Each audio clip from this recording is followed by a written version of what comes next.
Okay, good, that appears to have fixed it. Alright. Hello and welcome back to the Great Ace Attorney Chronicles.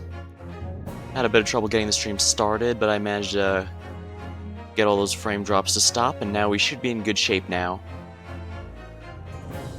So tonight we're going to be continuing on our adventure and finishing the trial. And we get to find out the truth behind this assault case.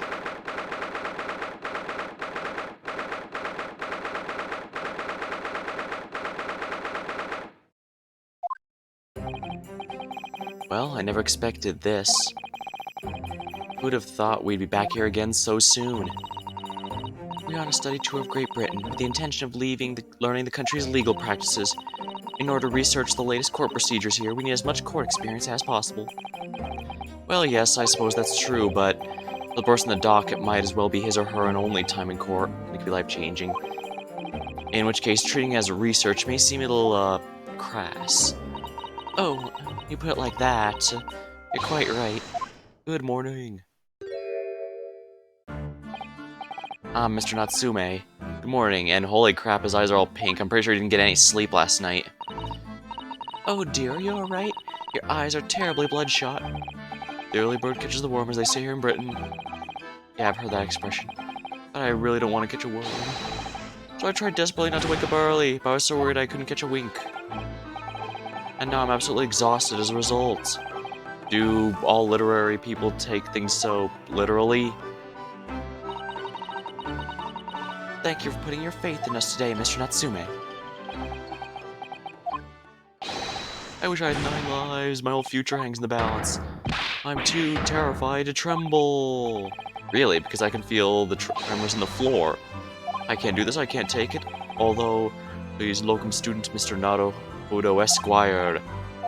Yes. I caught a glimpse of the public gallery as I walked by. Like the opening night of the opera, where there were so many people. I had no idea my case was such a notorious affair in London. Neither did I. Do you know why that might be, Mr. Zato? I'm sorry, Mr. Naruhodo, but I have no idea. So the all-knowing look on your face is just a coincidence, then, is it? Don't hide the truth from me. It's because of the Reaper, isn't it? Yeah, Van Zykes.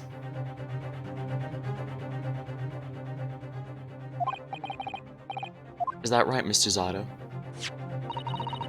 I purchased as many different newspapers as I could find this morning, and yes, Van Zykes is on the front page of every single one of them. I knew it. Sometime after the prosecutor was dubbed the Reaper of Bailey, he stopped appearing in court, it seems. It's been several years now, until the day before yesterday. I see. Then maybe Von Zykes isn't the one murdering all these people. Of course, that doesn't mean he isn't responsible. He could have other people doing it, but the fact he vanished immediately after being given that title, perhaps even he isn't fond of it. In fact, maybe that's why he decided to take this assault case, because usually he prefers taking on heavier cases, maybe not to necessarily win, but because he wants to bring people to justice, not necessarily because he wants to punish them himself as the Reaper.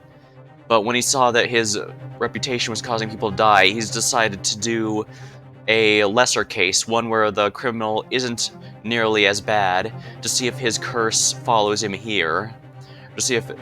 but he'll do that.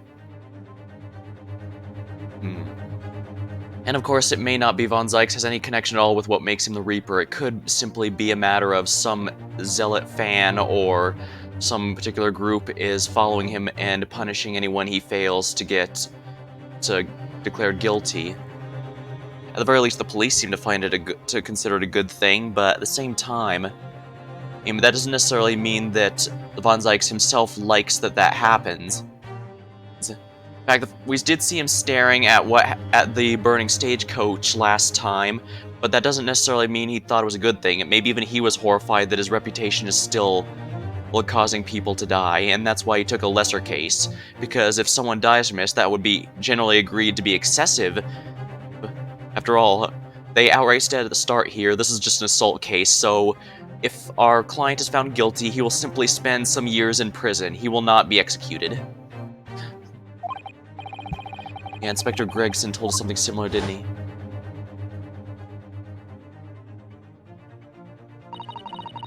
The trial 2 days ago marked Lord Van Zyk's return to the courtroom after a very long hiatus. The trial of Magnus Mcgilded. What a harrowing experience that was. I believe that appearance made an even greater wave here in the capital than today's. But we wouldn't have realized, of course, having only just arrived in the country. Why is the Reaper back in Bailey so soon, and what for what appears to be a mundane murder? That's the question the papers are asking. They're all speculating various answers. Mundane? It's the most significant saga of the century to some of us. Oh dear, I meant no offense, Mr. Natsume, but that's how the papers describe it. Yeah, and remember, Inspector Gregson, the one who basically looks like Bob Belcher, or at least someone from the Bob's Burgers, he said that usually Von Zykes only bothers with heavier duty cases. So the fact he's with a small one here, it could even be an experiment on his side to see if his Reaper reputation causes someone to die even though they shouldn't technically be, even through the court system. Or maybe he wants to test us to see what we're capable of here because, well, it makes sense. He knows the moment someone tries a case, that makes us more likely. And the fact this is a Japanese citizen, just like us, gives us all the more reason. So that could be a good way for him to bait us into going up against him again so that he can test us. There are many reasons he could be doing this. Well, let's also forget the fact it could spark an international incident. Obviously, reappearance of the infamous prosecutor has caught people's attention. But there's another blatant similarity between the trial 2 days ago. Yes, I agree. It's being defended by us. Mr. Nadahodo, Esquire, it's you. Me? I suppose that is true. Both times it is you stands against this legendary prosecutor. It can only mean you're friends with the Reaper. Oh please, I don't rub shoulders with Deathbringers. Everyone knows they typically spend all day talking about themselves, and no one likes to hang out with someone like that. I'm afraid there's really only one other explanation. It can only be another example of your uncommon bad luck. Thanks for that. Oh, this is just my luck. Why must I be represented by a man of such frail fortune? By the least lucky lawyer alive. Well, let's not forget that it was you, Mr. Natsume, who asked me to represent you. Yes, it's true that I am just a student new to London with little in the way of experience or skills, or luck, but I promise you this. I will fight your corner to the bitter end, and I will believe in you, Mr. Natsume. Oh, benevolent locum student, Mr. Nadahodo, Esquire. You're not alone here with us, Mr. Natsume. Whatever happens, we will always be on your side. Oh, beloved non-locum assistant, Ms. Mikutaba Esquires. I'm in your debt forever. I shall never forget this great kindness for as long as I live. Mr. Natsume, counsel for the defense. The court session is about to begin. Kindly make your way to the courtroom at once. Alright, Mr. Natsume, it's time. Let us go. Yeah, yes! Oh, right, this is technically case 4, isn't it? Sorry, let me adjust the, title of the stream.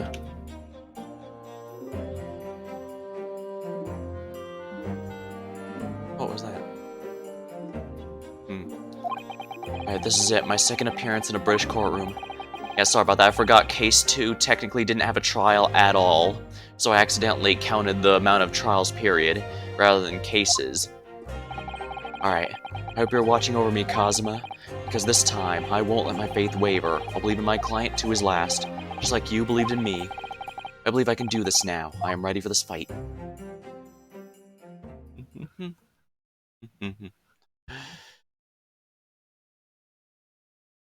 Yeah, my running theories now are one of two things. Either Von Zykes wants to test his own Reaper of Bailey to see if he brings misfortune upon even someone who doesn't deserve such a hefty fate as Mr. Mcgild. Because remember, Mr. Mcgild was here for murder, so he would have been executed if he was found guilty. But so you could say that he escaped justice through being not guilty, but was still executed then. But you can't say that this time.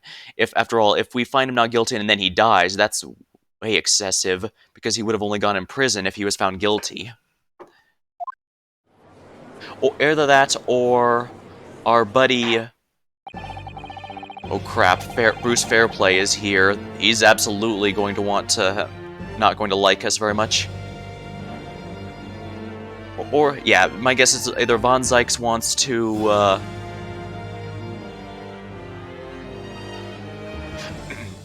sorry. Either Von Zykes wants to test his own reputation to see if it'll work even on... if it'll execute someone even when they aren't at risk of execution. Or he wants to specifically bait us, specifically ourselves. I'll call upon the consuls, the prosecution, defense to declare their willingness to proceed. Yeah, so my guess is he's either here to test his own reputation or he's here to test us, and was baiting us into this. The prosecution is fully prepared, my lord. The defense is ready, my lord. Oh, the Nipponese are truly a fascinating breed. I'm sorry, what? Lord Strongheart has told me all about you. That you are a student who arrived in London but 2 days ago, a mere amateur. Do you have a point? Being a compatriot, you feel compelled to try and help the accused, I suppose. Typical, or against... Yeah, my guess is he specifically is trying to bait us, or he's testing his own reputation, because the fact he vanished after he got his title, the fact they said he left after getting his title implies that he may not actually like it. Forgive me, but I do not believe arrogance is an appropriate description, Shizato. After all, our previous encounter, the defendant was found to be innocent. That's true. Regardless of what happened afterward, the case still found not guilty. Very true. And most fascinating, if dark, trial it was too. The tragic conclusion came later, of course. Indeed, but you can't hold that on us, either. Here's the acquitted, and his unfortunate, violent end. Oh crap, we have too many people. I can already see there's too many people in the jury who have personal connection to this case. Thank you, counsels. I see both are in fine fettle. Now, ladies and gentlemen of the jury, are you ready to carry out your duties here in court as impartial members of the public? Never know when you might be down your luck, but I believe fair play for everyone. Well, I must warn you, I'm rather more ruthless than I appear. Wait a minute. Well, not me, but she's what I get. I'll be something, fellow. No, this has to be him. Yeah, he was a witness from the last case. He claimed to be a hat creator, but his hat looked like shit, and so did the one he supposedly made for the victim. I'm so convinced he might actually be a jockey posing, as something else for the sake of Mr. Fairplay. I'm afraid to say, I think it's quite possible the mustache foreigner did the deed. Oh, remember, this is absolutely, yeah. The maid of the landlord of the accused is absolutely not an unbiased situation. In an actual court case, a defense attorney could very easily get her kicked off because there's no possible way that someone who knows them could possibly have that. Come on, what are we waiting for? No doubt he did it anyway. Sorry, didn't quite catch that. Very well, let's proceed. Then again, the fact that she seems so heavily biased against him, even in our discussions, implies to me that she might have tried to hook things up to make this happen. Your opening statement, if you please, Lord Van Zykes. Very recently, Great Britain signed an alliance with the rising power in the Far East.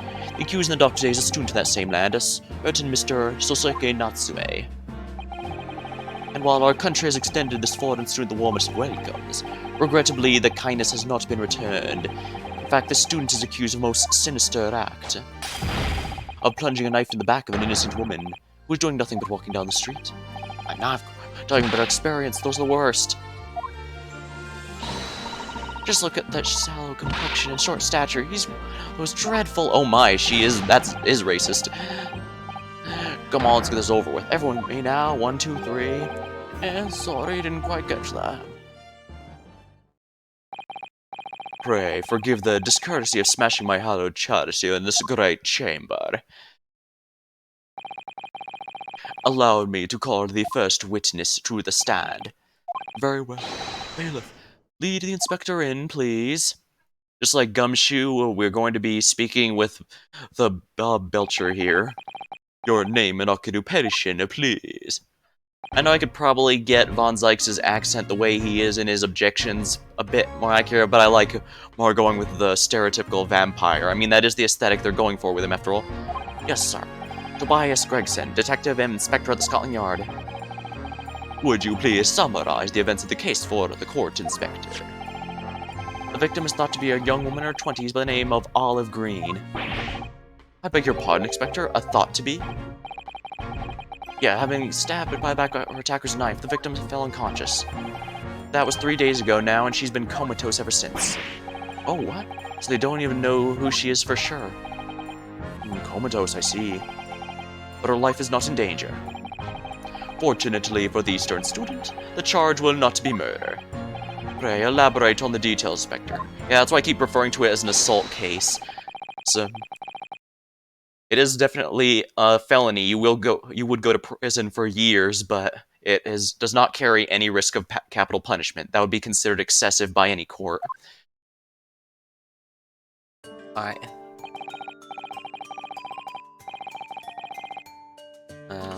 Wait, let me check what this said. Alright, sir, if I could, I want to ask everyone to please look at this street map.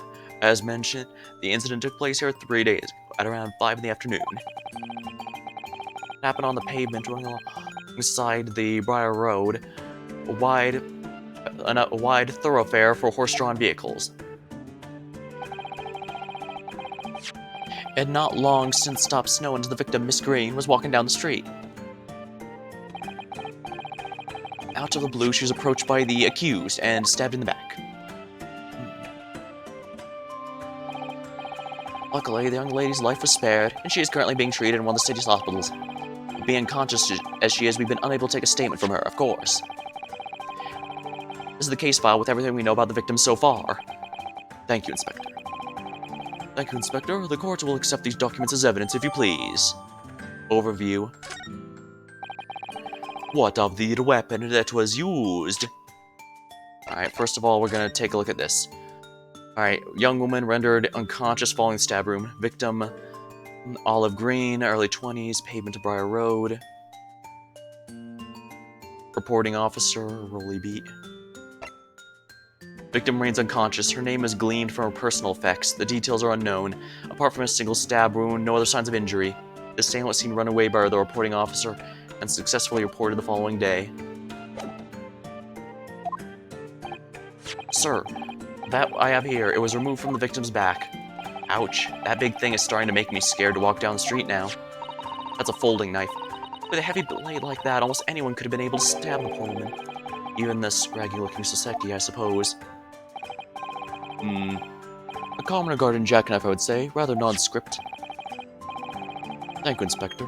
The court accepts the blade as evidence. The jackknife has been entered into the court record. Now then, what do we know of the motive? Money or valuables, I suppose? From what we can tell by looking at the woman's possession, it seems like she's a poor student herself. Hard to imagine she'd have had anything much worth pinching, my lord. I see. Well, in that case, so are we looking at some sort of deep, secret resentment towards the victim? I'm afraid I couldn't say. Apart from visiting second-hand bookshops, the defendant, Mr. Natsume, doesn't seem to get out much. At this moment in time, we haven't been able to establish any sort of connection between him and the victim. Yes! If theft and grievance have been ruled out as the motive, what reason could Mr. Natsume possibly have had for stabbing the young woman? Yet you arrested him in spite of that, in a totally unjustified and heavy-handed way.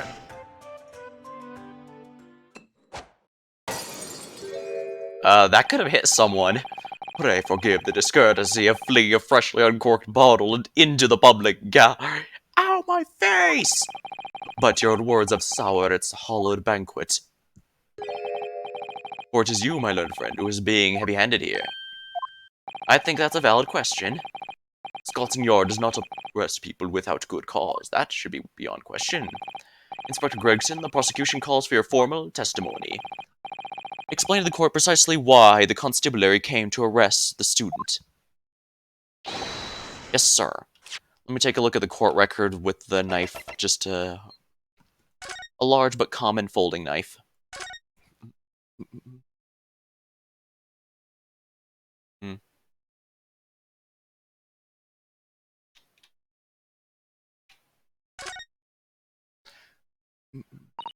Oh, look here, Mr. Naruhodo, just at the tip.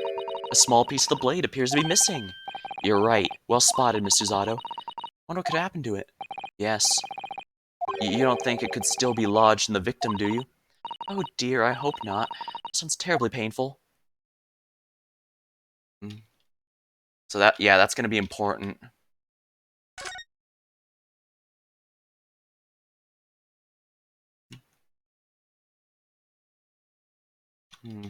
There's no special markings or anything else on it.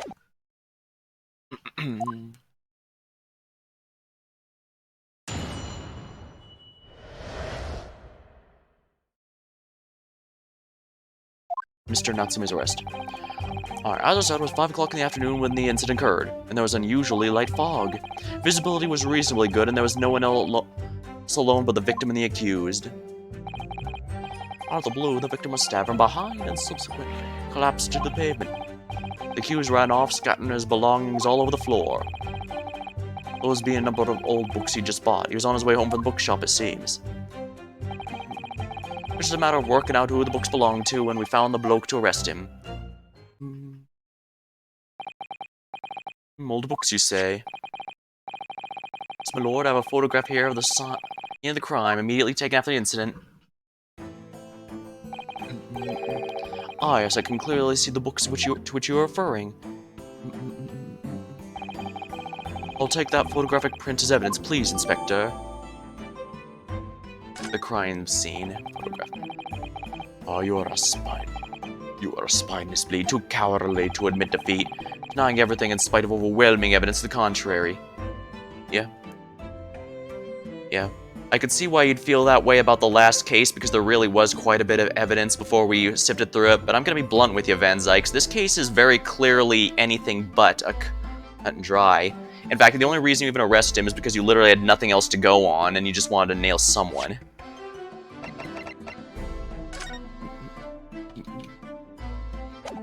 Wait.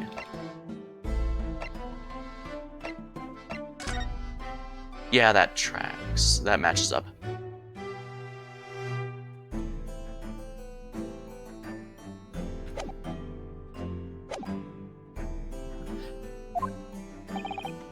Well, forgive me, Lord Van Zykes, but the defendant is not denying everything, as you put it. What are you doing? Do go on. Mr. Natsume admitted to playing some part in the incident. Isn't that right, Mr. Naruhodo? Well, now that you mention it, when we visited him in the prison yesterday, he did tell us what all happened.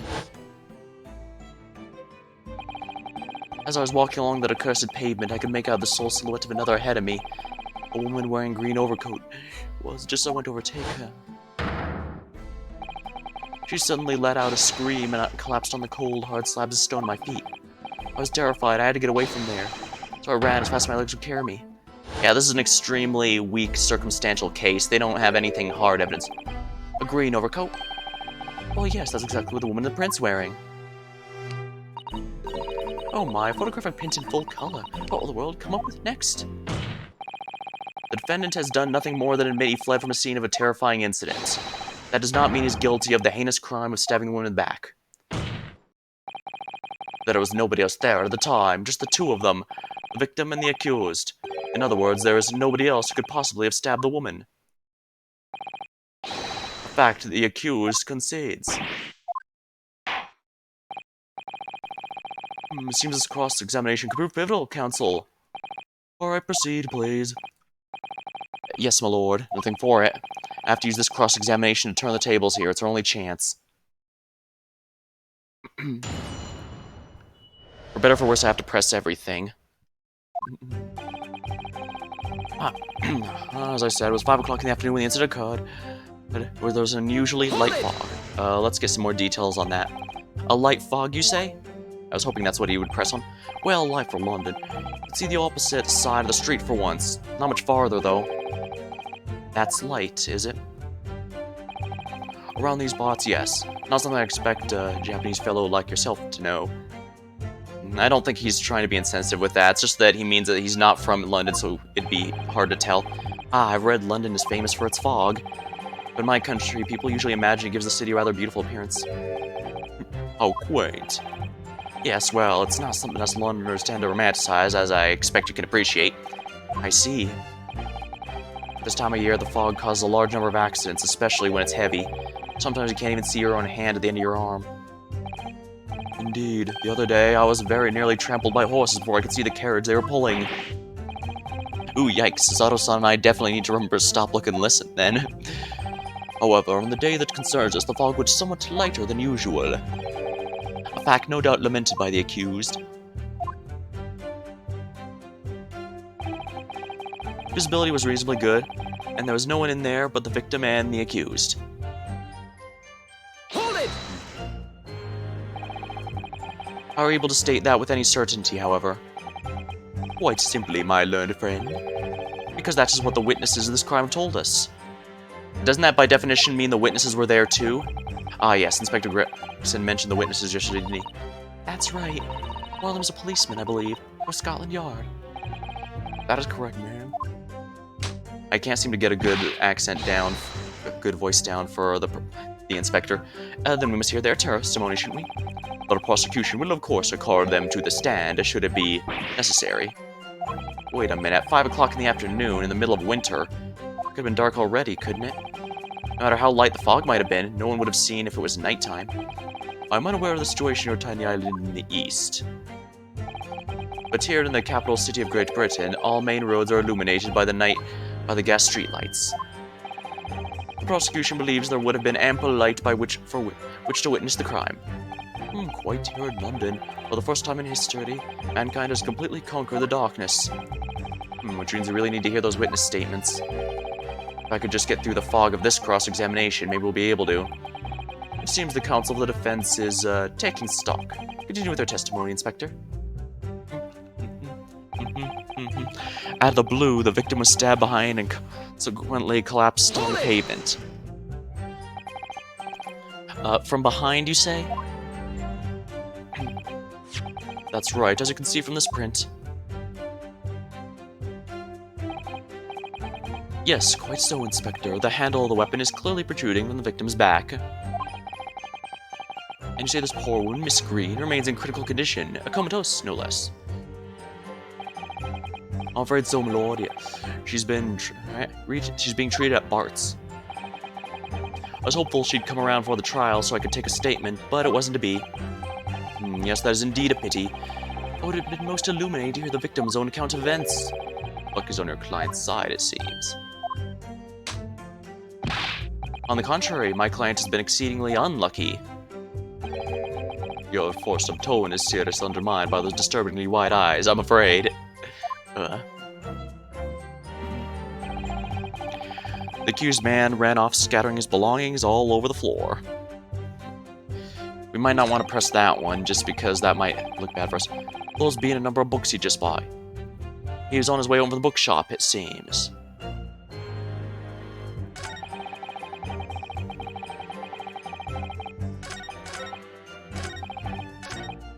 Accused ran off scanning. Yeah. I guess I actually might too, because if... I'm not sure where I need to do it, but I think it might be worth pressing him on how do we know he didn't run off just because he saw someone stabbed by an assailant he couldn't even see. After all, it stands to reason that if someone else has been attacked, one would want to leave the area lest they become the next victim. Alright, Mr. Natsume's belongings. I think he'll find all there in the photographic print of the crime scene. Yes, the 3 books on the floor. That's right, my lord. Second-hand books they were, irreparably damaged after falling in the snow, of course. The accused could have easily carried all 3 books in one hand, which means his other would have been free to wield a knife, for example. He's very clever, isn't he? What do you mean? He made it extremely hard for you to assert that Mr. Natsume had his hands full with his books. He managed to close one avenue of escape we might have had before we even knew it was there. You mean to say the defendant was holding his belongings as he thrust the knife through the woman's back? That must be what happened, my lord, yes. Those being the number of old books. Hold it! I guess I might as well press everything. The defendant apparently visits a second-hand bookshop on a daily basis. Yes, so I understand. It's a shop full of old English literature. I commend the accused on the lofty subject matter of his scholarly attention. The bloke's room is stacked floor to ceiling with those musty old books. Can you tell us more about the bookshop in question, please, Inspector? Well, if I must, I'll have to ask you to look at the street map again, I'm afraid. Closest second-hand bookstop to the accused lodgings is this place here, Bourbon Books. Little place in the corner of Briar Road. Okay, so yeah, getting this to update on our map was important. Corner of Meerschaum Street. As it happens, the accused is currently living in lodgings on the other side of Briar Road, the opposite end, which means it doesn't take a genius to work out the route he would have taken home. Something like this. Local information's been updated. Yeah, we're gonna need that. Yes, I concur with your conclusion, Inspector. The defendant would certainly have passed the scene of the crime on his way home at the particular shop. Mr. Nadahodo, I think that what the inspector just told us could turn out to be of vital importance. Yeah, that's what I was thinking as well. The most important point the inspector just made being the bookshop's location.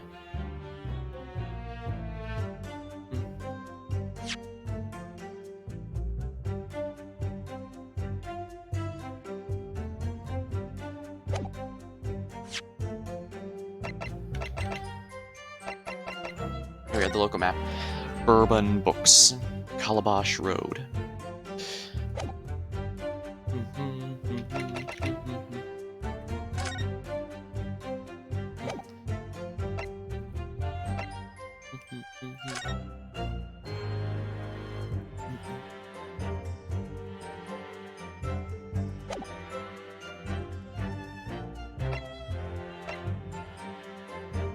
Details about the victim. Let's see here.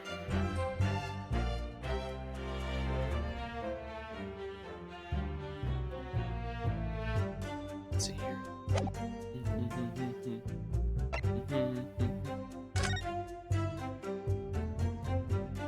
A summary of 2 shillings tendered for the receipt of picture of Zara meal for Gabaro, Canterbury Yearnings. Your books. Ah, the name. Bookshop's name. Inspector Gregson, may I ask you a favor? What? Would you kindly add the name of the bookstore to your formal testimony, please? I believe it may be of vital importance. Maybe?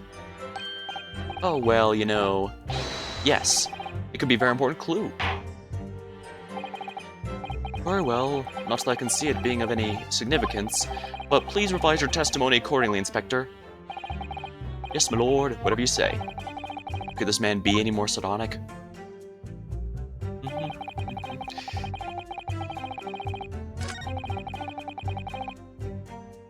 Hold it! You asked for the help of the famous detective Herlock Sholmes to locate the defendants, I believe. Stuff and nonsense. I'm sorry? I figured this might pop. Oh, that jack in office. That busybody just comes in, slicks his oil, whether we ask him to or not. But according to what I hear, Mr. Sholmes was shown to the scene by the Scotland Yard detectives. Well, that's nothing to do with me. The lads of the scene must have done it without my permission. Tell them time and again, whenever something happens, send word to headquarters. Then follow your blue instructions. I see. If that meddler gets his hands on any details, we'll all be reading it in Rand's magazine next month. You can bet last farther than I'll be in there too, stripped of all my hard work on the case. Yes, Mr. Scholes. No, Mr. Scholes. Aren't you clever, Mr. Scholes? That's the thanks I be getting. Inspector, if the man is proving detrimental to the Yard's activities, perhaps I should step in and deal with him? Ah! It appears Inspector Gregson is lost for words. Yeah, the Reaper's words carry a lot of weight, obviously. Anyway, the point is that little Japanese bloke's already admitted to it. He'd mail his books all over the pavement once he bought that day.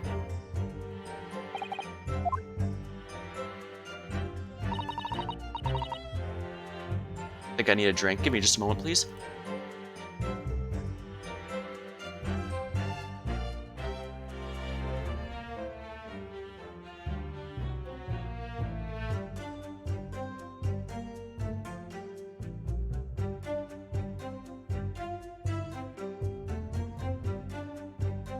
Alright, that feels a lot better. What do you think, Mr. Naruhodo? If we're unable to sway the jury during this cross-examination, I'm afraid Mr. Natsume's fate will be sealed.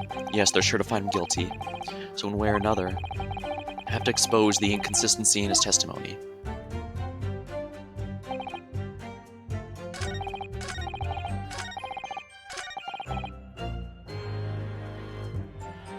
Present. Alright, and we have confirmation. This is from your books. Objection! If I could just stop you there, Mr. Gregson. What? Sunshine, I'm a busy man, you know. Well, this receipt we found at Mr. Natsume's room. It was issued on the day of the incident, and the details the purchase of 3 second-hand books. And you found that in the accused's room, didn't you? Yes, but the point is not where the receipt was found, but the name of the shop printed on it. Go on. The receipt was issued from a bookshop called Your Books. Your Books? Y-O-R-E. Y-O-R-E. Yes, my lord. So, Mr. Natsume did indeed purchase a number of books from a second-hand bookshop that day. However, the bookshop in question was not Bourbon Books. Eh? What? Inspector, do you know of this other bookshop? Yes, sir. Your Books is in another second-hand bookshop not far from Bourbon. It's just that... Well, it's such a small place, I didn't think the accused would have known about it. But in fact, it is the bookshop which the defendant visited on the day in question. And this receipt proves it. Yes, for what difference it makes. Wherever the man purchased the musty tomes, it makes no difference in the final analysis. I disagree. I mean, after all, I have the street map here. Might that be of help? Oh, yes, thank you. Have a look at this map, please. If the defendant's been returning from Bourbon Books, then yes, he would almost certainly have passed where Miss Green was attacked. However, if we take into account the fact that he was actually at another bookshop, Your Books, it may very well turn out he couldn't have passed that location at all. Could that be true? My, it rather depends where this other bookshop is. I do declare it's a possibility. Is that right, Mr. Lawyer, sir? What you just said? Absolutely, it could be right.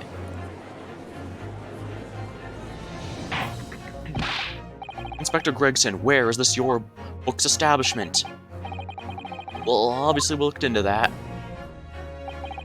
It turns out that Your Books is just here on the next corner of Mersham Street going east. This could mean he did indeed go this way and pass along the same way of Bourbon, but it also means it's possible he could have gone around depending on what other place he may have wanted to go. And there you have it, as you can clearly see now. Oh. It does at least give some reasonable doubt, but this isn't sufficient. My learned friend is obviously in training to be a clown, at the way it regales us with such witticisms. To your future career in the circus. I'm pretty sure this is a call forward, since this is a reference to when Miles Edgeworth said, "You're not a clown, you're the entire circus." Actually a pretty good insult. Definitely one to keep in there, along with "You fight like a dairy farmer," and "How appropriate, you fight like a cow." Girl, you put that glass down now, or I'll put it down for you. I didn't think I need to spell it out, but here we go. If the accused was coming over from Your Books instead of Bourbon Books, there's no doubt he still would have passed the place where the victim was stabbed. Yes, thank you, Inspector. Allow me to reiterate for my learned, if somewhat slow friend. Wherever the man purchases musty tomes, it makes no difference in the final analysis. I'm willing to bet because he knew its location, and as I suspected, you can't fool me, and don't suggest you try. What'd I say? I've had enough of this now. Beg your pardon. Terribly sorry, but would you mind repeating that? Mr. Naruhodo, we mustn't give up. What do you mean? If the prosecution's assertion's correct, members of the jury may well decide he's guilty. You must think. Must consider the assertion just put forward very carefully. They claim he must have passed the location of the incident on his way home from Your Books, but... well, we might as well try and raise an objection. The assertion just made the prosecution is fundamentally flawed. Explain yourself, counsel. Yes, my lord.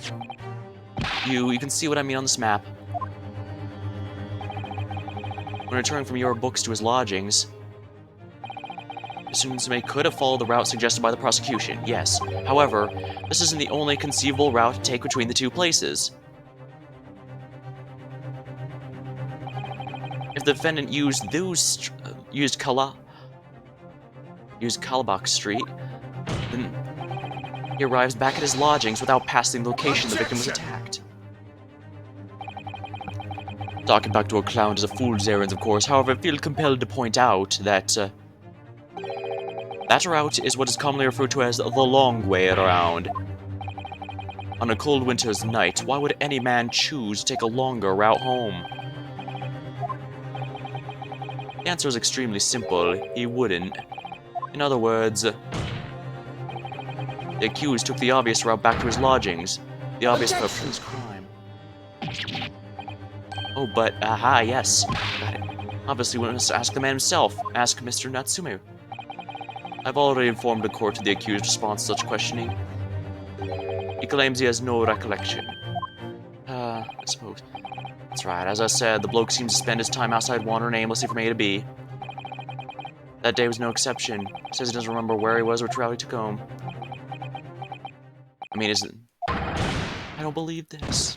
I mean, isn't that more reason to question which route he could have possibly taken?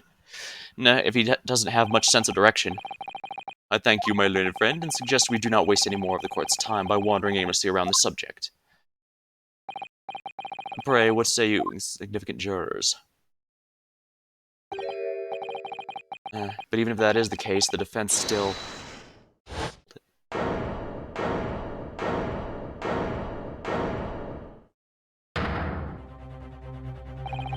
I agree with Van Zyx wholeheartedly in every way. I don't believe it. Does this mean members of the jury are completely convinced now? Very well, I hereby call upon all members of the jury to present your findings to the court. Guilty! Guilty. Guilty. Guilty. Guilty. Guilty.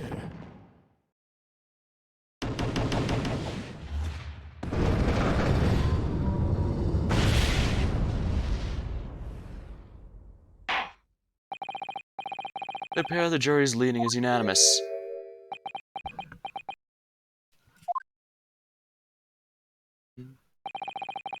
To the insightful member of the jury, I applaud your brave resolve. You serve the queen and country admirably. Mr. Nadahodo. No, not yet. This isn't over yet. I still have one last chance to sway the opinion of the jury. I have to tip the balance of those scales the other way. I have to turn this around. Somehow. Those are the eyes of a quarry, not yet willing to give up and die. So I presume you intend to wield your rights again in this trial. Right to the defense written in the antiquated British law that should have been buried long ago. Well, you didn't bury it, so call it antiquated if you will, but it's the defense's prerogative to carry out a summation examination if it so chooses. Very well, counsel. In accordance with the letter of the law, we shall proceed with a summation examination. And Von Zyx openly admitted, during a summation examination, the prosecution is not allowed to speak at all. Are the members of the jury ready, Mr. Foreman? Of course we're ready. I'm too familiar with that whippersnapper and his refusal to throw in his alley. Very well then. Wait, doesn't that mean he's admitted he's already has a prior connection to this case? You'll explain on which grounds you've determined the defendant to be guilty.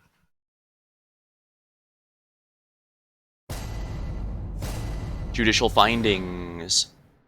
The jurors' contentions. Oh, for pity's sake, that oddity already admitted himself, didn't he? You said a woman in green collapsed before his eyes. It could only have been the victim, really. The man wouldn't have gone around his way back from the bookshop, not in a winter. So the poor woman is attacked from behind, was she? How dreadful. I really don't care. Can't we just wrap this up now? I got work to be doing.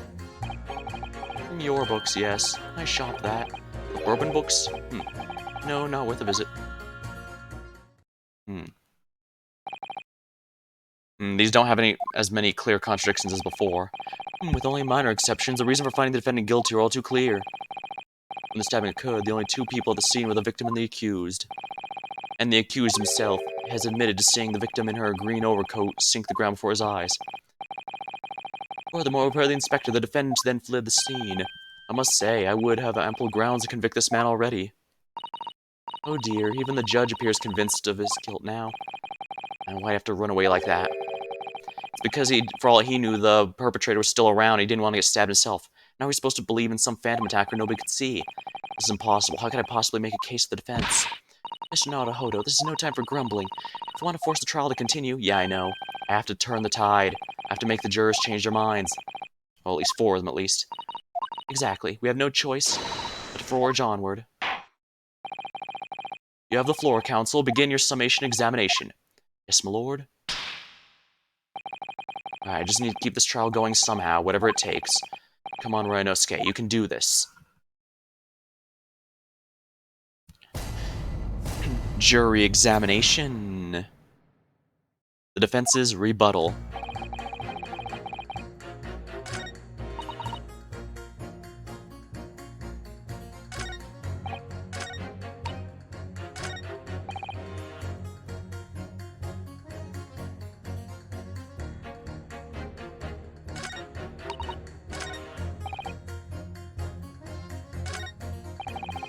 Your books. Nice shop that, but bourbon, not worth a visit.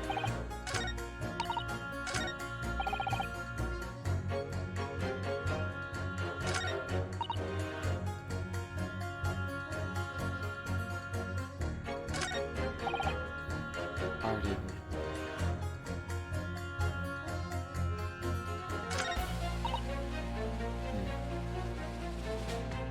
Oh, I can press for more details. Hold it, excuse me, but aren't you... Yes, that's right, I was in the witness stand myself just 2 days ago. Yes, I had a feeling I knew your face, or the side of it anyway. If I remember correctly, you're a banker, aren't you? That's right.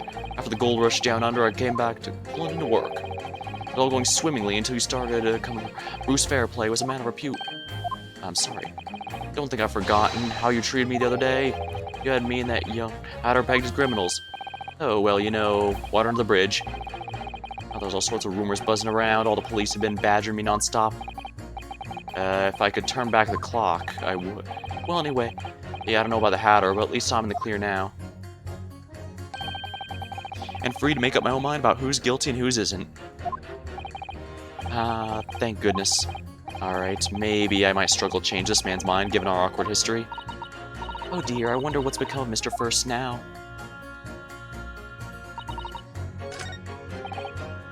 Hold it. Oh, but you can't deny there are other routes that Mr. Natsume could have taken back from your books, is that not correct? Oh, yes, I could join the map, you mean. Oh, what was it? Kabbalish Road or something?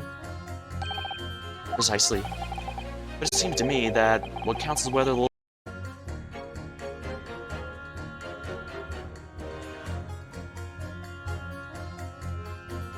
Right. Oh my, still unstable. I was hoping to get this going. Alright, sorry about that. What happened was I was disconnected while I was in the middle of pressing each and every one of these. They pretty much all... It's pretty clear that Fairplay and the maid will refuse to accept any kind of outcome here. Or that does not... But there's a handful that would be perfectly fine if I can prove it. And this old man here, you may notice, was in a green hat and green coat and yellow hat, just like the victim. Unfortunately, I'm gonna have to go through this and continue on the game after this because looks like my connection's a bit unstable.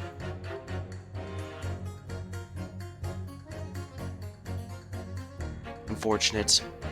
But I'll try and finish what I can before we go. Alright. As you can see, this is the 6th juror.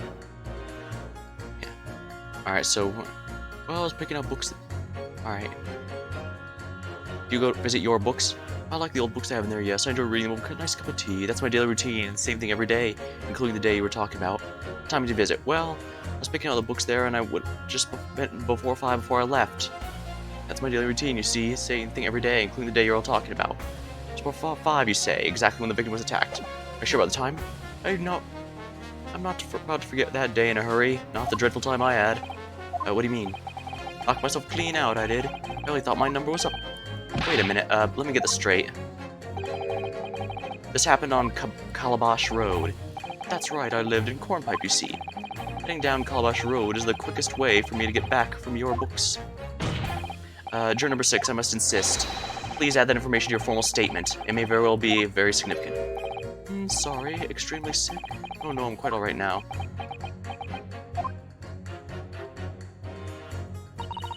It sends a shiver down my spine to hear the members of the jury so convinced of Mr. Natsume's guilt.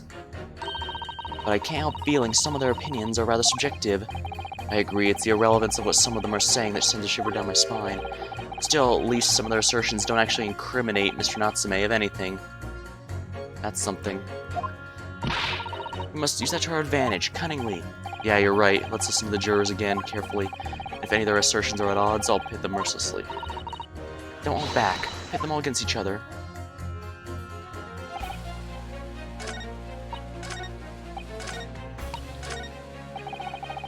It happened, I was digging up Hirsch from the street, from dawn till dusk. This was before he just said he wanted to get done, and when pressed, he said it's because he has to work, or he needs to work in order to get his family fed, and that's why he does construction work on a regular basis. And after pressing, he gave this detail. And this is important. Man wouldn't have gone around the houses on his way back, not in winter. But I can do this. These two statements are clearly at odds. At odds, counsel? Explain yourself. Please don't point. It wasn't me, I swear. What? I just want to get this done and dusted. Well, juror number 3. Oh, me, sir? Oh, what do you mean? Juror number 5's words now are extremely significant. Let's take a moment to consider the implications of what's been said on the map of the local area. On the day in question, Mr. Natsume visited this bookshop to purchase a number of secondhand books, and at the same day, we now know there were works being carried out on Mersham Street, making it impassable, which means the defendant's route home could not have taken him along Mersham Street and down Briar Road. Oh, yes, of course. What do you think, sir? Well, yes, you can't argue with that reality, can you? You must have had a good 2 yards or more of the pavement up. Every gentleman and gentlewoman that came along there had to turn back and go the other way. The only conclusion is this. The defendant must have taken a longer route back to his lodgings. Yes, I suppose he must have. I suppose that must be right, eh? Juror number 3, you said the following. The man wouldn't have gone around the houses on his way back from the bookshop. But we see now, he had no choice. Yes. To get through this, if my connection won't let me, not much I can do to argue, really. My lord judge, sir, if I may? Yes. I don't think in all the good conscience that I can say the man's guilty now. Yes, I'd like to see this trial continue so we can get to the bottom of what really happened.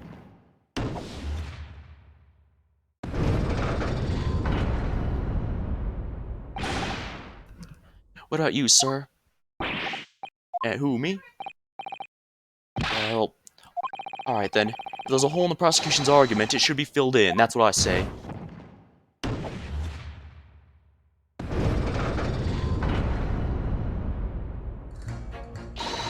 Well done, Mr. Naruhodo. That was wonderful. Well, we've managed to change a couple minds at least. It strengthened our position somewhat. Yes, now it will prompt the others to reconsider their stance as well. They'll be asking themselves if the current leanings are really right or not. Now, if only we could just identify one more clue or discrepancy that would stop them from doubting him. We might be able to tip the balance completely. That's exactly what we've got to do. Von Zykes is looking to bring this trial to an early conclusion. That's what we have to prevent, by whatever means we have at our disposal. Thank you, Consul. On with the summation examination, please. Yes, my lord. I have to say not guilty at this point, so I can see where this trial goes from here. Whether digging up roads or digging up the truth, you gotta see it through to the end, haven't you? If you said a woman in green class before him, it could only have been the victim. I slipped out over that evening myself on Calabash Road. I knocked myself clean out. Objection! We got these two. These two statements clearly show a flaw in the juror's reasoning. Flaw? What are you talking about, Consul? Well, juror number 2, juror number 6. My, whatever do you mean, sir? I think perhaps the old man didn't hear you. Unbelievable. It's not like I was loud or anything. There's at least one fact of which we can be sure here. The bookshop receipt found in the defense room clearly indicates on the day of the attack, he had been at your books and purchased a number of secondhand titles, then returned home on foot. But the man says he knows recollection of his return journey. That's correct. But what does he remember as he saw someone appear in front of him along the way? Someone in a green overcoat who suddenly collapsed on the pavement before his eyes. Yes, we're well aware this poor young woman was stabbed, obviously. Objection. Can we really be sure of that, ma'am? Ma, whatever do you mean?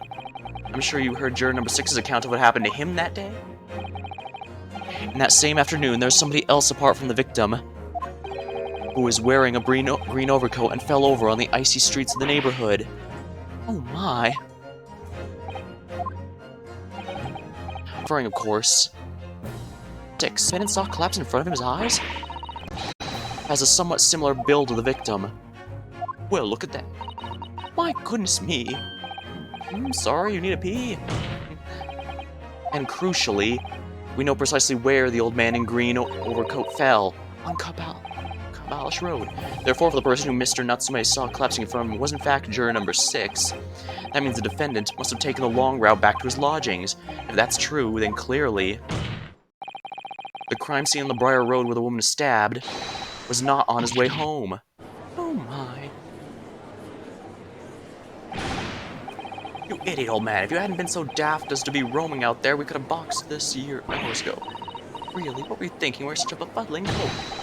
What'd you say to me? It's a crime for the elderly to walk streets these days. It's a crime to slip on the ice. It's a crime to keep up with the latest styles and wear a beautiful green overcoat, is it?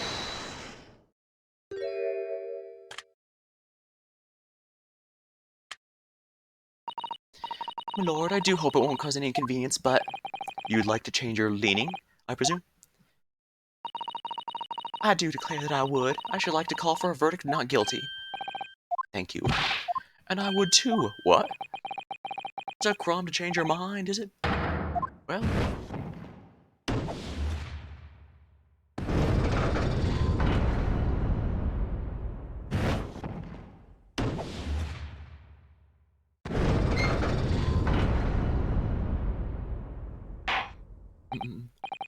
Well, the Assumination Examination is concluded with a rather large shift in opinion. The ayes 2, the noes 4. The noes have it. Not guilty, they say. Which means we no longer have a consensus among the members of the jury. The trial shall continue. Objection!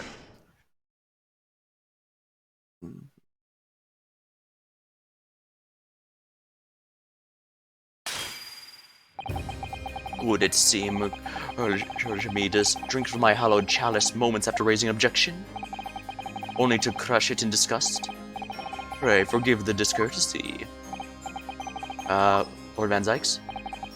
It seems I must retract my earlier remark. What do you mean? I mistakenly credited these jurors with intelligence by describing them as insightful, yet we have just witnessed them falling for a cheap trick performed by the Eastern entertainer. Eh? Whatever. Objection! I haven't tricked anyone. Everything I said was backed up with evidence. The truth. Indeed, startled juror number 5 was undoubtedly repairing the road as he claims. I believe he said it was a good 2 yards of pavement which you excavated, sir. That's right, 2 yards represents... Everyone has no clue. A yard is basically a meter, so we should be able to go off that. 2 yards is a little less than 2 meters. That's not much at all. In other words, a distance easily vaulted by anyone of moderate vigor. Would you not agree, my stalwart friend? And me? Well, I can't say you're wrong, no. What? And did you perchance erect a sign to prevent pedestrians from passing the site of your works? I wouldn't dream of it, waste of time. No coaches would have had the hope of passing anyway. We just turn any gentlefolk back where they came. Kids jump right over us all the time. The accused is no gentleman as far as I can see. I have little doubt, however, that he could spring over a 2-yard trench in meaningless or 10. Is that true? Is it? The incontrovertible truth is the books just purchased by the accused were found at the scene. There can be no doubt on his way back to the lodgings, which is sent out. But wait, if they had that, why did they get sent to the wrong card? But wait, if the books found the scene truly do belong to the victim, why did they lead them to the wrong one? Why did they not lead them to your books like they were supposed to? That's just a single sentence. And old man? Cold man, you can talk? You say that around 5 o'clock in the day in question you slipped and fell on the Kavash Road. Pray, was there a suspicious-looking Japanese man behind you at the time? Oh, can't say I remember. Oh, you don't remember? How about a wager, my learned friend? You say it was this old man that the accused saw, but I would lay 1,000 to 1 against you being able to prove it.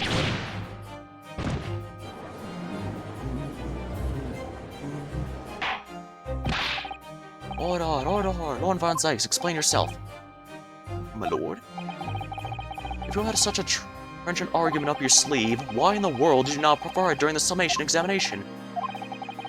I wanted to give this young foreign student the sightseeing experience he no doubt came for. I wanted him to see for himself how the opinion of the jury is so readily swayed. But my hospitality has its limits, and they have been reached, I feel.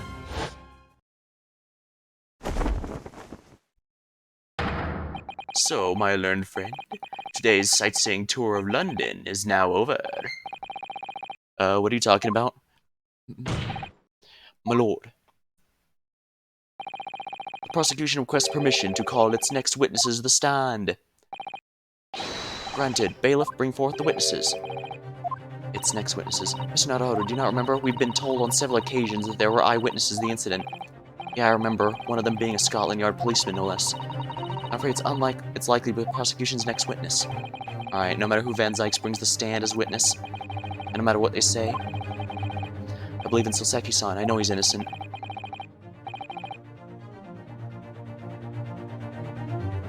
This case has been circumstantial prosecution and defendant's side mind. Witnesses, please state your names and occupations for the court.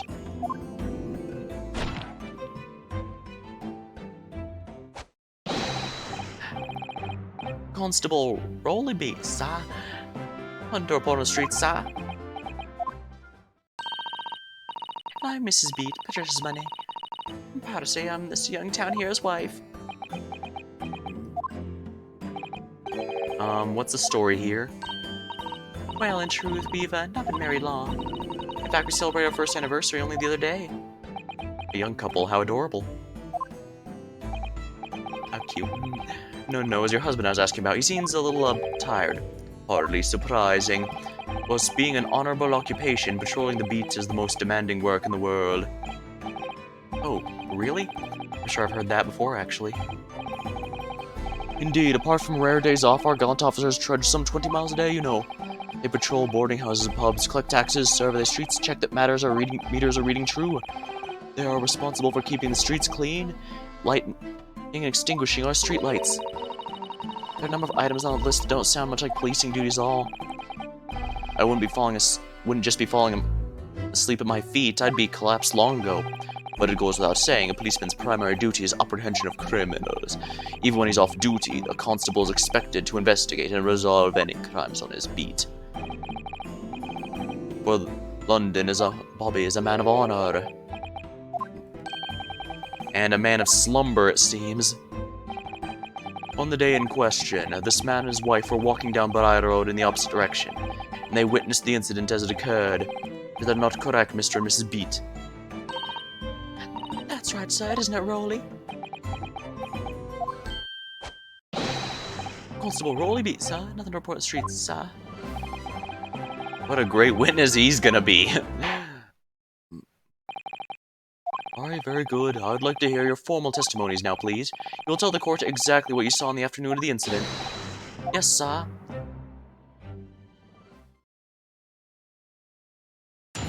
The witness testimony. What the witnesses saw.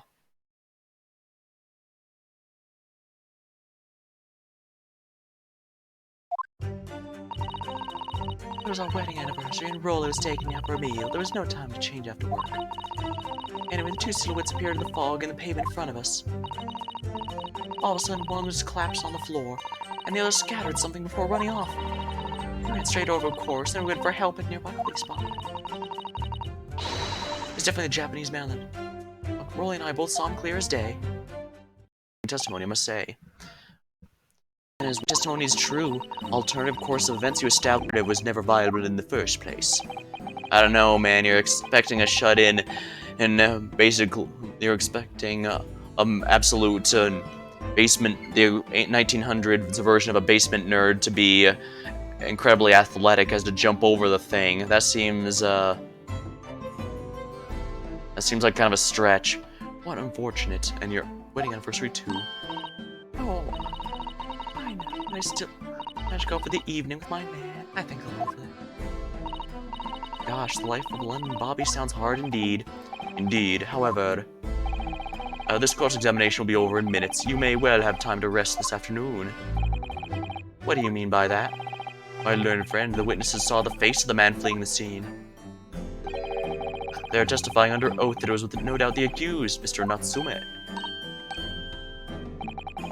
And one of these witnesses is a policeman, no less, so you appreciate the gravity of the situation, I'm sure. Except that the man's so tired, his wife has to do all the talking. Enough preamble, counsel of the defense. Commence the cross-examination, please. Yes, my lord.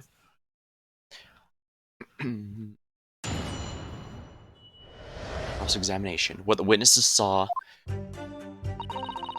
It was our wedding anniversary and a roll that was taken out for me. There was no time to change after work. Hold it! Now, no time to change after work, you say. Are you also a member of the police, Mrs. Beat? Oh, no, sadly not. It's a job for the strapping young men only. Women, children, the elderly can't even apply. Well, I think you can probably see why the children and elderly can't do the job, can't you? I think Roy looks ever so handsome in his uniform. It suits you down to the ground, doesn't it, darling?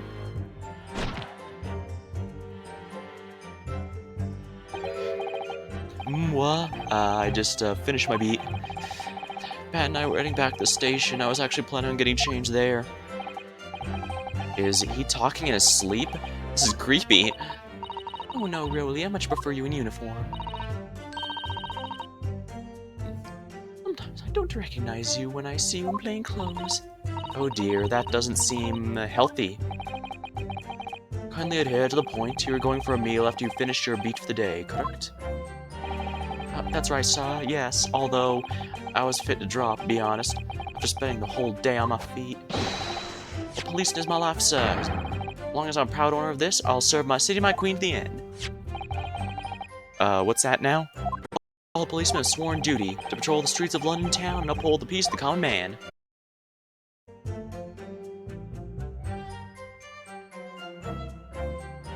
Dang it, yeah, this is not going well.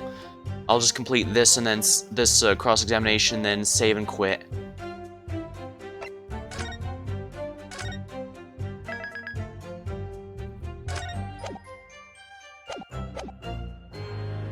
Oh, Pat, oh really? Oh, what a charming couple. Their young love is such a joy to behold. If a little, over the top, perhaps? And then, kindly describe what happened next. Anyway, two silhouettes appeared out of the fog in the pavement in front of us. Two silhouettes, you say? That's right, they were coming towards us, walking up Briar Road in the opposite direction. There was a particularly plump figure followed by a scrawny, thin-looking man. That does sound exactly like the victim is pictured in this print, and like Mr. Natsume, I guess. Yeah, unfortunately it does. And you're certain at the time there was, nobody else nearby? Oh yes, quite certain.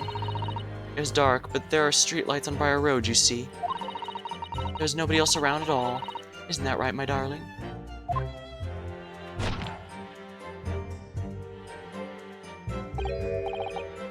What? Ah, yes, that's right. Of course, there was a light fog on the ground. Briar Road is dead straight, and you can see a fairly long way down the pavement. And there's street lighting as well. I didn't see other pedestrians. Before sleep takes a firm hold, your answer, please, Mr. Beat. Are you quite sure of what you just said? Yes, sir. As a cop, spends all day keep watch streets, I swear, sir. As I'm sure my love for Patricia is true. Oh, Pat. Oh, really? They're still maintaining there was no one else other than the victim and the attacker. It's starting to seem like that must be how it really happened. It's beginning to seem like there's no reasonably clear idea of the situation just before the incident now. What happened in the crucial moments that followed scattered something for running off. Hold it!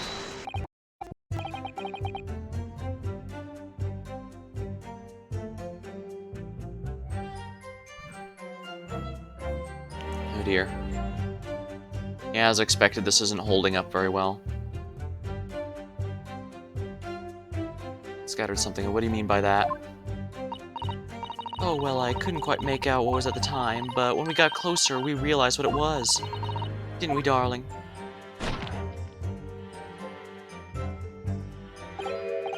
What?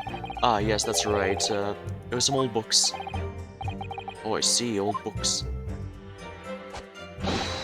Yes, the culprit dropped a number of them. All around where the victim lay in the pavement.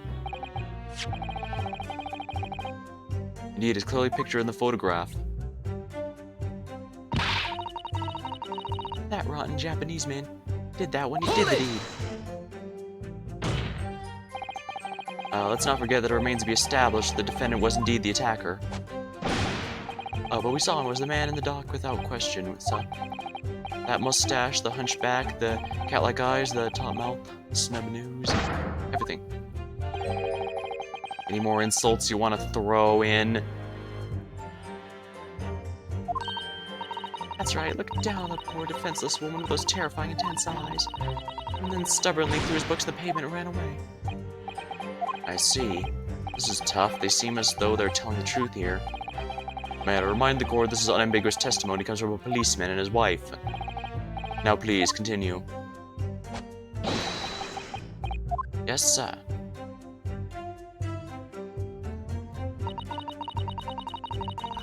We ran straight over course, then went for all help at a nearby police box. Was your husband the one who went to fetch help? No, I went. I may not be a police officer myself, but I'm a proud wife of one after all. Isn't that right, my darling?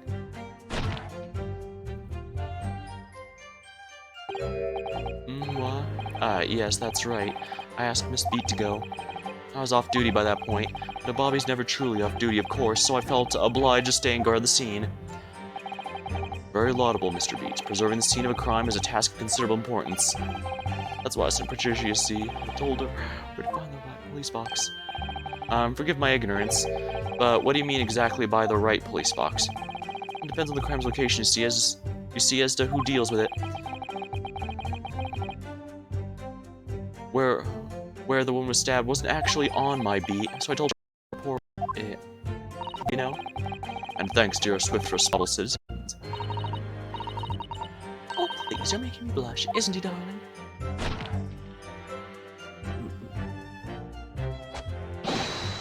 Yes, sir, what Patricia said, sir. Let's move on, shall we? It was definitely him on the deck. Hold it! Alright, but surely you wouldn't have been able to see his face by the light of the gas street lamps, would you? We absolutely could. Us Londoners have exceptional eyesight, I'll have you know. Right. Light from the street lamps is more than enough. My husband already told you the fog was only light, didn't he?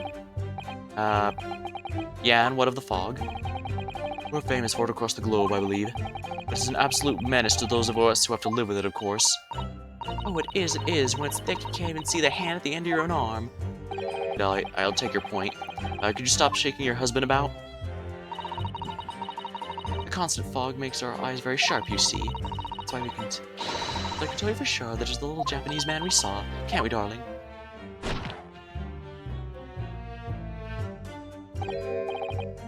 What? Yeah, that was the accused, no mistake. Mustache, hunchback, cat-like eyes. Unmistakable, sir. As far as this couple's testimony is concerned, there can't be any question. Miss Sasaki they saw running from the scene of the crime. So that's it, is it? That's their entire testimony. What do you think, Mr. Naruhodo? Well, I hate to admit it, but on hearing the testimony, it really does seem as though they both saw what they saw. Mr. Natsume running from the scene on Briar Road that day. Yes, I feel the same. So if that's true, where does it leave us? Members of the jury are sure to call for a guilty verdict after this testimony. Oh no, then what do we do? Because of Sama, we're here. What are you trying to say? You try to find a contradiction somewhere else within their testimony. What do you mean, somewhere else? Their statement about seeing him is unequivocal. Calling that into question won't help. But if you could identify some part of their testimony which appears to contradict the facts, you might be able to discredit them to make the jury doubt if the pair's memory that day is accurate.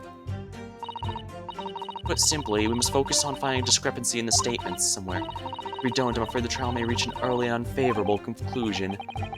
And why do I always seem to be so up against it? Mr. Lawyer, sir, can I ask you something? Yes, of course. What is it? What? It's not that at all. No, it's not that at all. My husband's a policeman. I know what I saw. I remember every last detail, everything.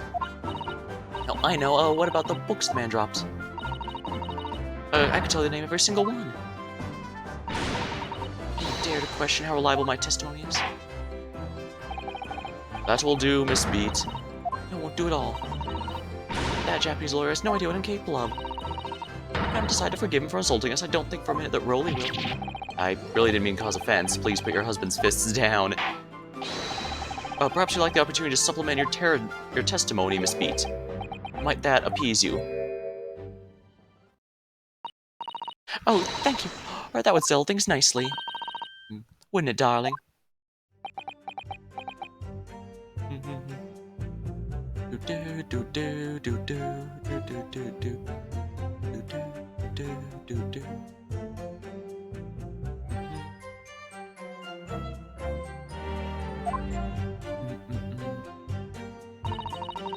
I can even tell you the names of the 4 books he dropped. Yeah, we know that there were books dropped at the scene of the crime, as you say. Those purchased by the accused at the nearby second-hand bookstore the day in question. After I've been to the police box to help I decided to have a good look over the area for good measure. I'm a proud policeman's wife. I did it for after all, I did it for And what was your husband doing at the time? Oh, he was lying face down in the snow, getting some well-deserved rest. He works ever so hard. He works ever so hard, you know? Ever so hard, don't you, darling? Interesting way of guarding the scene of a crime.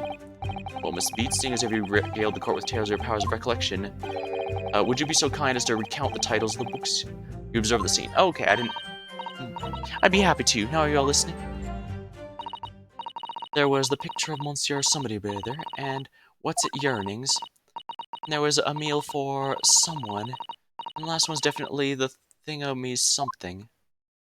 You see? That's a contradiction because we only got 3 books. Yeah, I see 1 or 2 holes in your testimony. Oh, well, they're along those lines, I'm quite sure. Those were indeed the books found at the scene with the titles along those lines, as you put it. Well, what'd I tell you?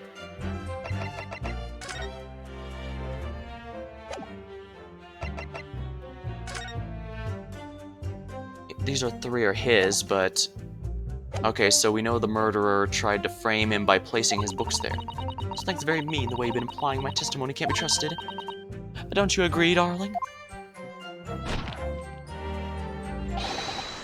And Webb says, Patricia, we'll have me to answer to. Oh wow, he just whipped out the gun right away.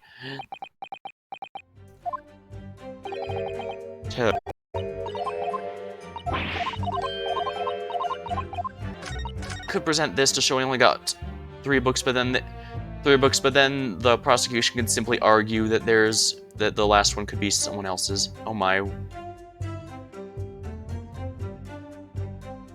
I'm gonna try this one more time here.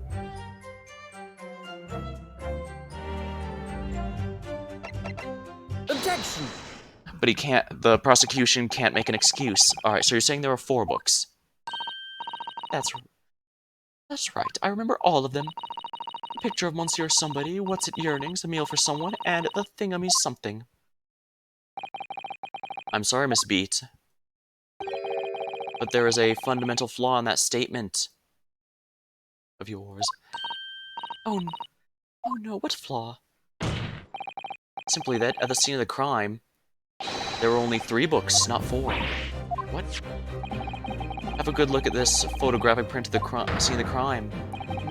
As you can clearly see, there are only 3 books. That can't be. I saw them. Oh, I know what it is. Yes, you can't fool me. I'm sorry. That big old lump of a dead body. The lady so large, her corpse is blocking the view of the 4th, that's all. Let's at least try to remember the poor woman isn't dead, even if we're insulting her size. I'm sorry, Mrs. Beat. But Mr. Natsume could not possibly have dropped the 4 books you describe. Why not? Fascinating. And from your assured tone, something tells me you can readily substantiate that with evidence, I presume? Ah, evidence, I can actually do that. Counsel, you'll present the evidence to substantiate your claim, withdraw it. What proof do you have that the accused did not drop 4 books? Take that! Second-hand book receipt. The evidence is right here, in the form of this bookshop receipt. From your books. Yes, this receipt details Mr. Natsume's purchases that day, but as you can see, only 3 are listed. No.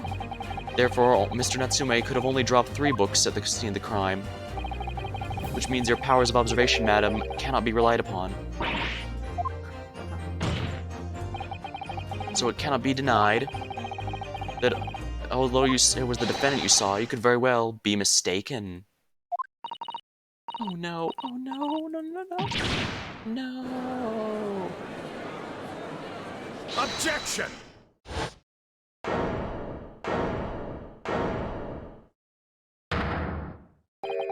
It is your power. What cannot be denied is these 2 witnesses saw the accused running from. So you've strived to avert attention.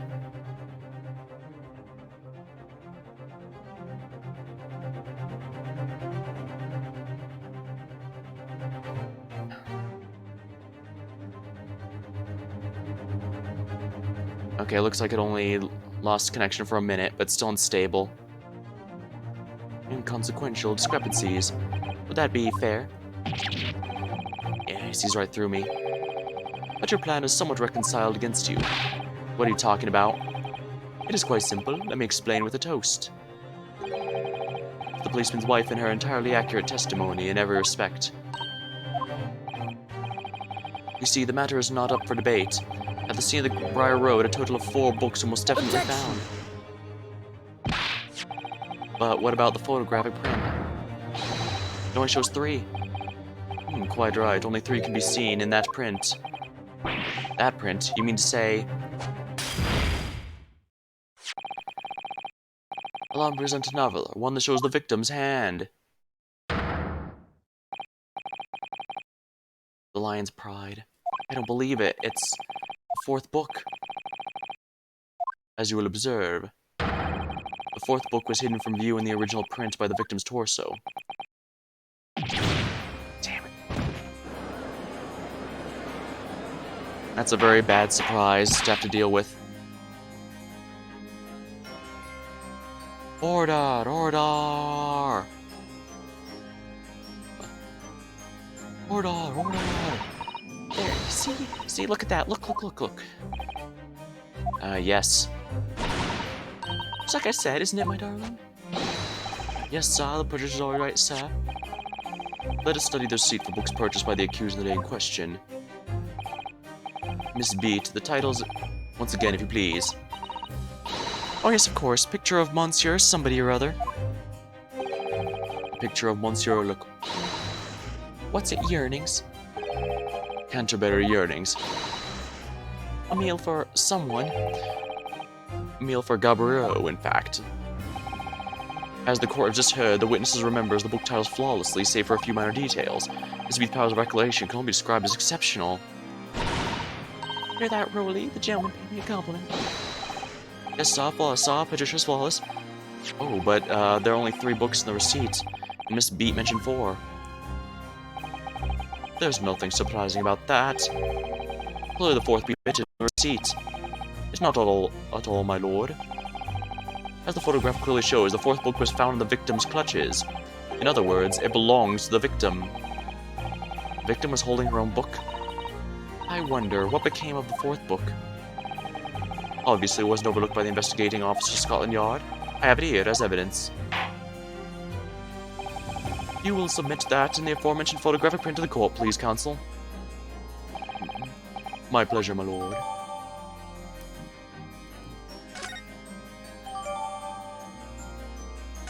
Alright, we got 2 new pieces of evidence. The prosecution rests. We just have to prove that this wasn't hers, so Lion's Pride. Let me see. This is a book entitled The Lion's Pride. I'm afraid I don't know any English literature at all, so it wouldn't be something I've heard. Wait a minute. Lion's Pride. That's strange. I think I've heard of a book by that name before, and recently too. It's a title I recognize too.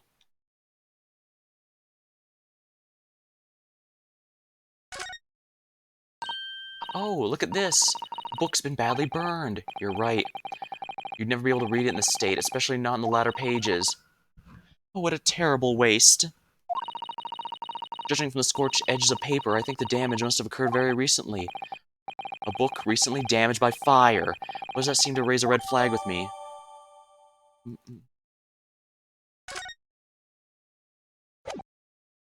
Yes, this doesn't belong to the victim at all. Well, I've nothing further to add. You seem surprised, my learned friend.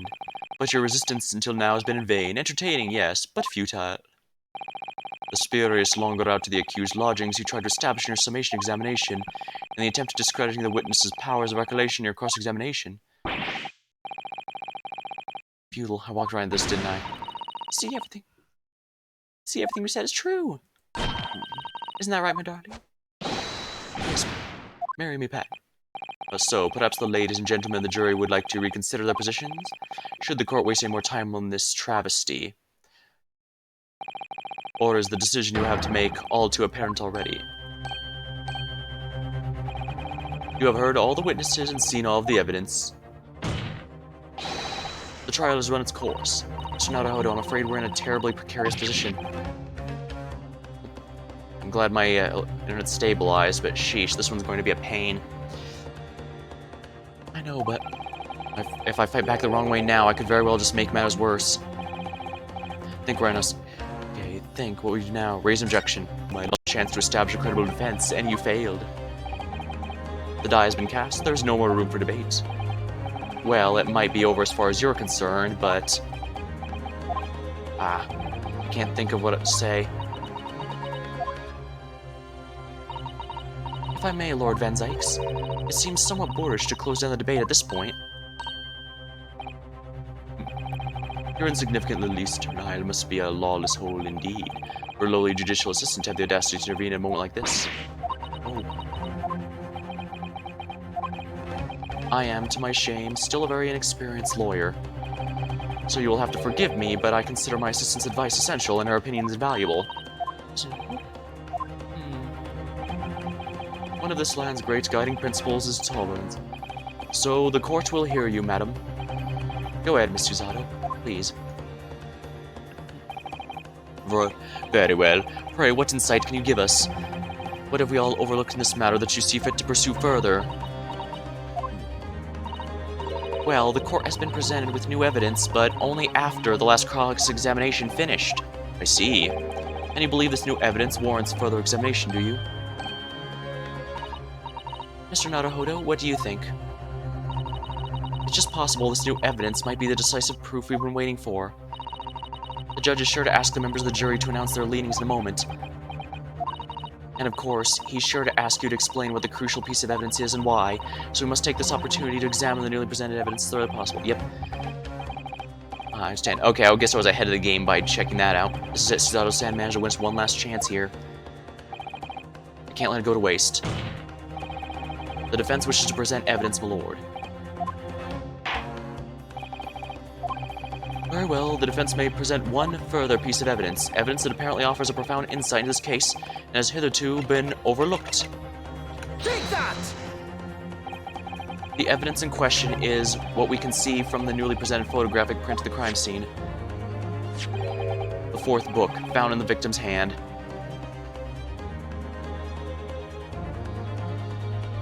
Oh man, I had to sneeze. Did I mute the mic in time? Sorry about that. The fourth book found in the victim's hand. We have already discussed the fourth book at length, other than it being the victim's grasp at the moment of the incident, no significance has been attached to it. Pursuing the matter further would be a flagrant waste of the court's time, as you well know. Yes, I'm afraid, counsel, I must concur with the prosecution on this matter. When I afforded you this opportunity, you led the court to believe the evidence in question contained a hitherto undiscovered clue. So I must insist you elaborate, counsel. You will identify this clue at once. Do I make myself clear? Oh, yes, leave the prosecution's trying to... Alright, counsel. Precisely what conceals. Got it! Got it. I'll ask the court to observe the back of the book in question. The back? What do you... Good gracious! It's been burnt to a crisp. So we have to ask ourselves, why was the victim clutching what is clearly an unreadable book? It is undeniably an extremely unnatural thing for her to be doing. Objection! Unnatural, you say? And what of it, my friend? Were I to concede this point, if it bears no relation to the case, that there is nothing to discuss. Were I to concede it, nothing to discuss. So you wish to assert the fire damage is some veiled clue as to what happened that day? Lay, do enlighten us all. What truth does this charred book hide? A charred book. There's just one possibility here, which I can't quite bring myself to rule out. An outside chance, certainly, but worth a try. Alright, I'll explain my theory. Don't keep us waiting any longer then, counsel. Explain this theory of yours. We're suggesting you can ascertain the fire damage the sorry tome has suffered. Its owner.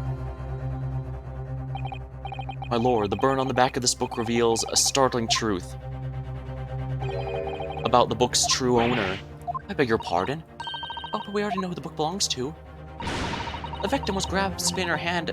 She fell, after all. It's obviously hers. Oh, the question of how this book came to be in the victim's hand is yet to be answered. However,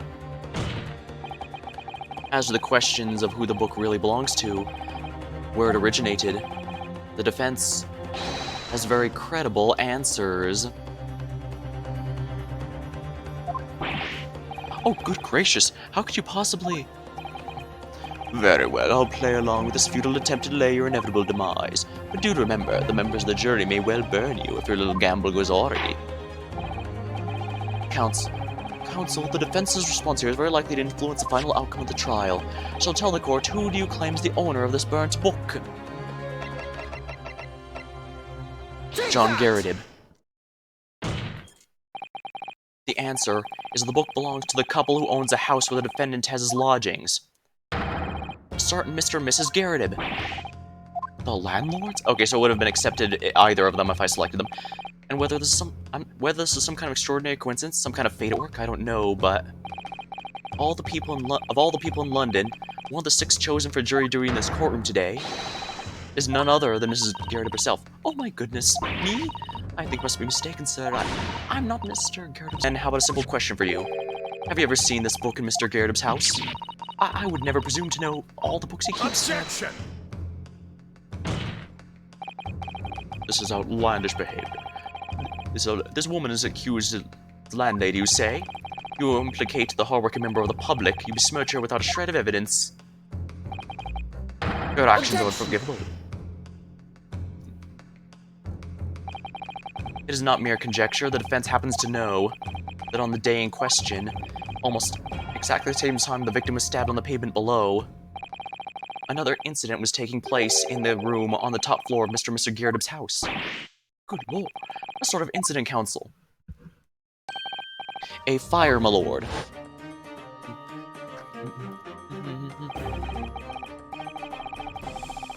Afraid to say was, happened in the blink of an eye, you know. Whole place filled with smoke. Couldn't see a bally thing. Didn't take long for the fire to spread, of course. Wally Punch started going up as well. Worst of it is I lost my favorite book called The Lion's Pride. The Lion's Pride? By Jove, that's the same title as the subject of this debate. Oh dear me.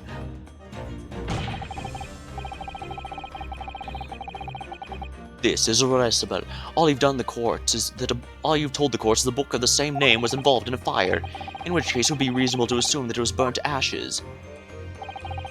And entirely unreasonable to infer that it magically removed itself to seem the crime. Perhaps it would make more sense if I told you the cause of the fire was marital discord. Without going into details, it appears Mrs. Garrett was considerably enraged. Apparently, she continued to attack Mr. Garrett even amidst the flames. Oh, how awful, I can't imagine being so horrid the one you love. Can you, Rolly? Absolutely not, sir. My Patricia would never raise a finger against me, sir.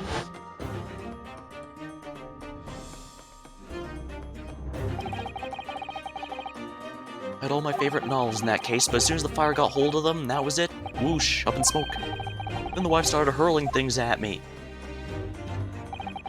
There was I, back up against the window, under heavy enemy fire, incendiary books 10 to the dozen.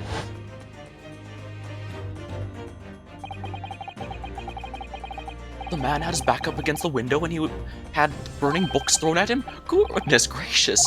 Are you suggesting the book was thrown through a window and landed coincidentally at the scene of the crime? Objection! No, a thorough investigation of the surrounding area was conducted the very evening of the incident, and there was no report of the Garrett's window pane being broken. That's quite true. We also saw no sign of broken glass when we visited the Garrett household.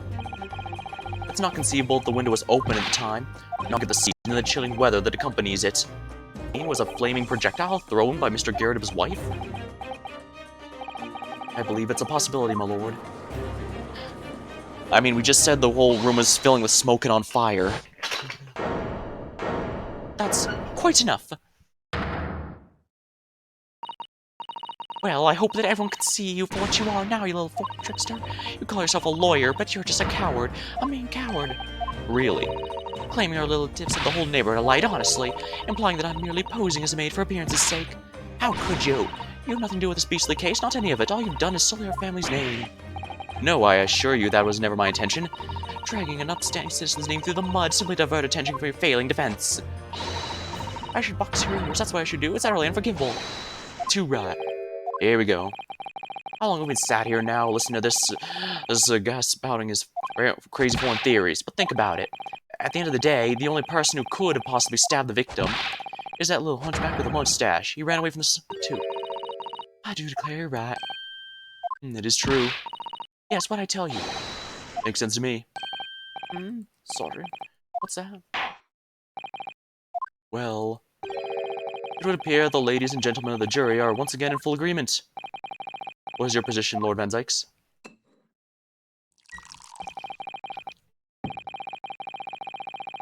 In truth, my lord, I feel these have been unnecessarily protracted proceedings, but then one must always exercise patience in order to savor the best vintage. No, wait. The mystery of the fourth book still hasn't been... If books are your election, my learned friend, study them on your own time.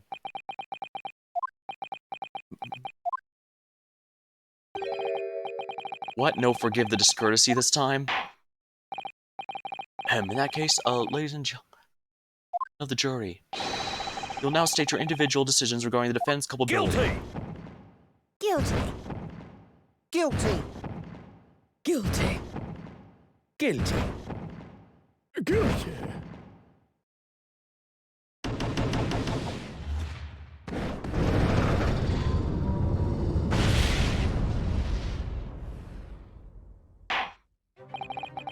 Thank you for that unambiguous response. That's twice now. It's over. Sonata Otto, don't give up. Mr. Otto, have you forgotten? Battle's not over yet. You're not suggesting. Of course, the defense still has the right to another summation examination at this point. You can still convince the jurors to change their minds. You have one more chance. My lord, the defense asks to exercise its right to a summation examination again. You believe you still have tricks up your sleeve. I don't intend to trick anybody. I intend to uncover the truth. This is no time to be downcast. As long as there's a chance, I have to stay strong and determined. I think this might be a good time to call it.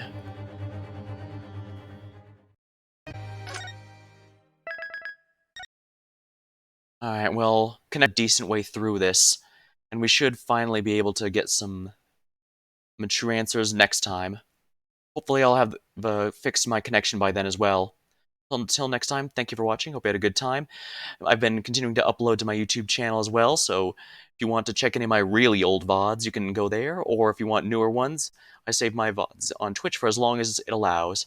Alright, thank you, and I'll see you next time.